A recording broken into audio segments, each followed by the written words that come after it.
Digital marketing లో అనుభవం ఉన్న ఎగ్జిక్యూటివ్స్ కావాలను సంప్రదించవలసిన నెంబర్లు 8688926084. ఇక గత సర్కార్ వేలం వెర్రి కోల్ ఐరన్ ఓర్ ఆ తర్వాత ఇక లైమ్ స్టోన్ వేలానికి విచ్చలవిడిగా అనుమతులు ఇచ్చింది గత బీఆర్ఎస్ సర్కారే.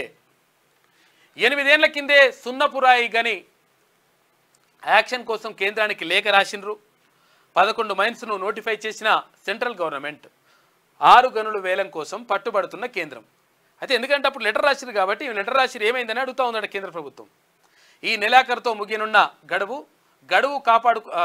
గనులు కాపాడుకునేందుకు కాంగ్రెస్ సర్కార్ ప్రయత్నాలు చేస్తూ ఉంది. ప్రభుత్వ రంగ సంస్థలకే ఇవ్వాలని కోరే యోచనలో రేవంత్ రెడ్డి ప్రభుత్వం ఉన్నట్టుగా తెలుస్తుంది. మొత్తం మీద గత సర్కారం వేలం వెర్రి మొత్తం కూడా ఏది సున్నపురాయి కానీ తర్వాత ఉన్న గనులన్నీ కానీ మొత్తం కూడా వేలం వేసేసేయని చెప్పేసి సంతకం పెట్టి ఓ లెటర్ రాసిందట కేంద్రానికి. ఎవరు? కేసీఆర్ రాసిన లెటరు. గతంలో ఉన్నటువంటి ప్రభుత్వం రాసింది.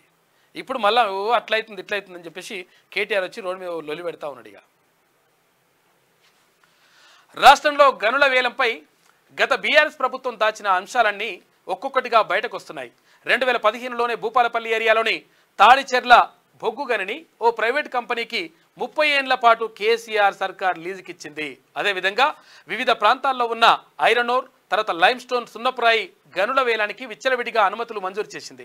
8 ఏళ్ల కిందే సున్నపురాయి గనుల వేలానికి అనుమతించాలంటూ కేంద్రానికి బీఆర్ఎస్ ప్రభుత్వం లేఖ రాసింది. దీంతో కేంద్ర ప్రభుత్వం 11 గనులను నోటిఫై చేసింది. వాటి వేలానికి సెంట్రల్ గవర్నమెంట్ ఇప్పుడు పట్టుబడుతుంది.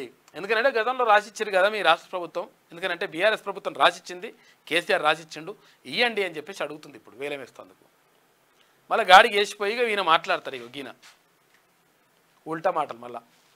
డిజిటల్ మార్కెటింగ్ లో అనుభవం ఉన్న ఎగ్జిక్యూటివ్స్ కావాలను సంప్రదించవలసిన నెంబర్లు 8688926084.